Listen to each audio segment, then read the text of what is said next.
Good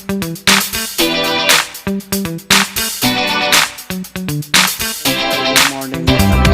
English का एक महत्वपूर्ण टॉपिक पढ़ते हैं। उस टॉपिक का नाम है टेंस। टेंस क्या होता है दोस्तों, इसके बारे में हम लोग आज जानेंगे।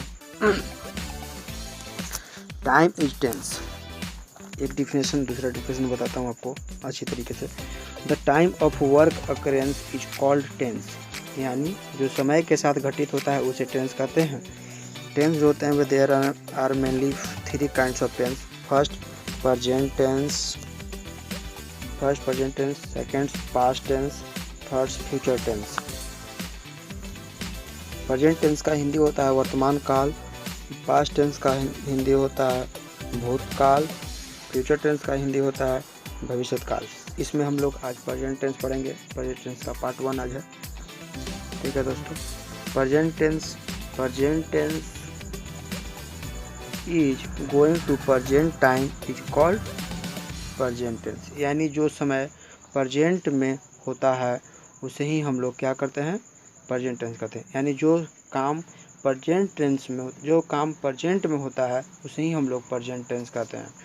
प्रेजेंट टेंस भी there are mainly 4 kinds of present tense. कौन कौन होता है दोस्तों?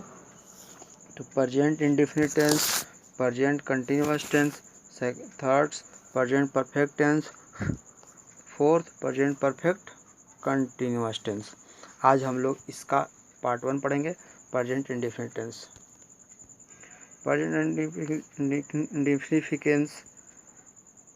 इंडेफिनिट टेंस का हम लोग रूल ऑफ आइडेंटिफिकेशन पढ़ेंगे। इसका क्या होता है, रूल ऑफ आइडेंटिफिकेशन क्या होता है? इफ वी गेट्स ता है, ती है, ते हैं, ता है, ती है, ते हैं, etc with verb at last part of Hindi sentence, we understand that this is the sentence of present indefinite tense।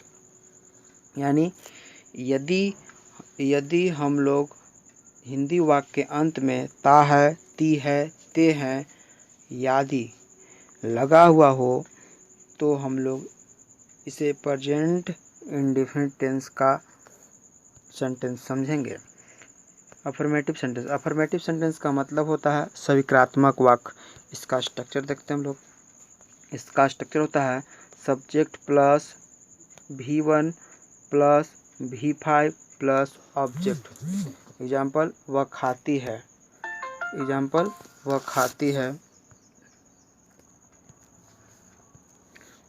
है, see it's.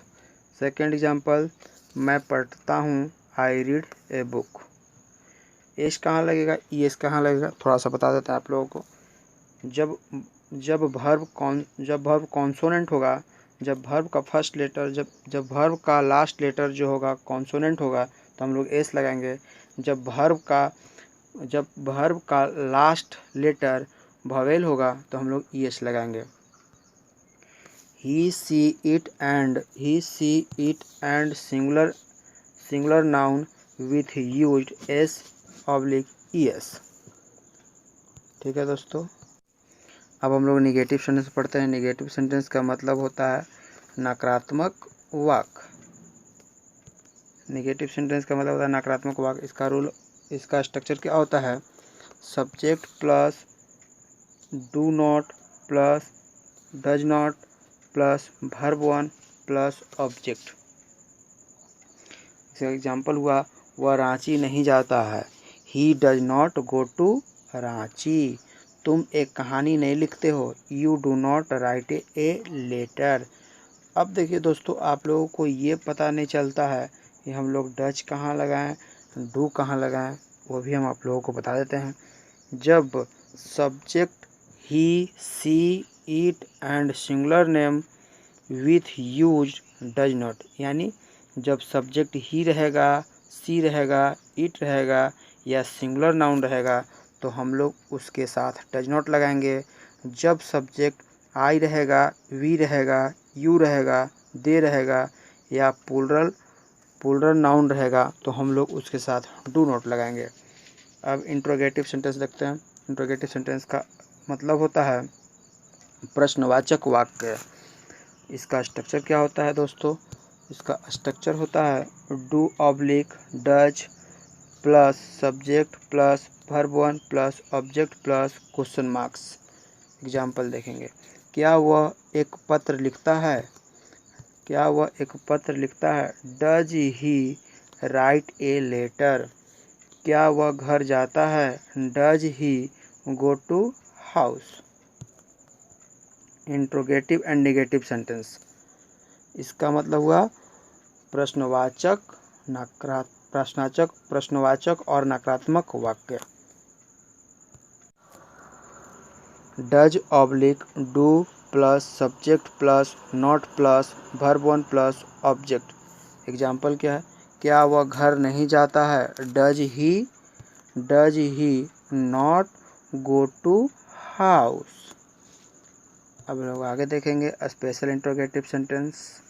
Special interrogative sentence का मतलब होता है मुख्य प्रश्नवाचक वाक्य, यानी जिसमें आपको हिंदी वाक्य के अंत में क्या, क्यों, कब, कैसे, जब रहेगा, यानी प्रश्नवाचक वर्ड रहेगा। तो हम लोग उसका स्ट्रक्चर देखते हैं। क्या स्ट्रक्चर क्या होता है? क्वेश्चन वर्ड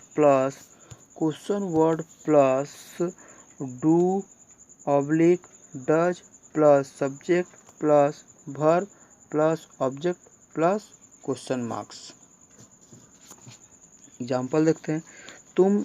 तुम कहानी कैसे लिखते हो? यहाँ देखिए क्वेश्चन वर्ड ये है कैसे, तो इसकी अंग्रेजी हम लोग पहले रखेंगे। How does you write a letter? अब देखिए इसमें हम लोग पहले सर्च करेंगे कौन सा है क्वेश्चन वर्ड्स। तो यहाँ इसमें क्वेश्चन वर्ड्स हो गया कहाँ, तो कहाँ को हम लोग पहले रखेंगे, तो हो गया वेयर। उसके बाद इसके साथ डज या डू लगता है, तो हम लोग पहले इसका सब्जेक्ट देखेंगे। सब्जेक्ट क्या है? सब्जेक्ट इसमें वह है, तो वह के साथ क्या लगता है अभी हम आप लोगों को बताए हैं। वह के साथ आपको डज लगता है, तो लगाएंगे पहले डज लगाएंगे। उसके बाद सब्जेक्ट को रखेंगे ही, उसके बाद रखेंगे verb go. Special interrogative and negative sentence. Special interrogative and negative sentence का स्ट्रक्चर देखेंगे। Special interrogative and negative sentence का स्ट्रक्चर होता है question word plus does oblique do plus subject plus not plus verb one plus object plus other words plus question marks. इसका example देखेंगे। तुम विद्यालय क्यों नहीं जाते हो? Why does you go to school? तुम अंग्रेजी किताब कैसे पढ़ते हो? How does you read a book? अब 5 एग्जाम्पल दे दिए हैं आप लोगों को बनाने के लिए, और बनाकर आप कमेंट बॉक्स में कमेंट करें, या आपको समझ में आया होगा तो आप ही 5 एग्जाम्पल को अच्छी तरह से आप सॉल्व कर सकते हैं। अगर नहीं आया होगा तो आप कमेंट में कर बताएं आपको समझ में नहीं आया, क्या चीज़ समझ में नहीं आया, मैं फिर अगले वीडियो में उसको समझाने का प्रयास करूंगा। अगर आपको ये वीडियो अच्छा लगा तो लाइक करें, शेयर करें और कमेंट अवश्य करें दोस्तों। Take care, love you, thank you, have a nice day.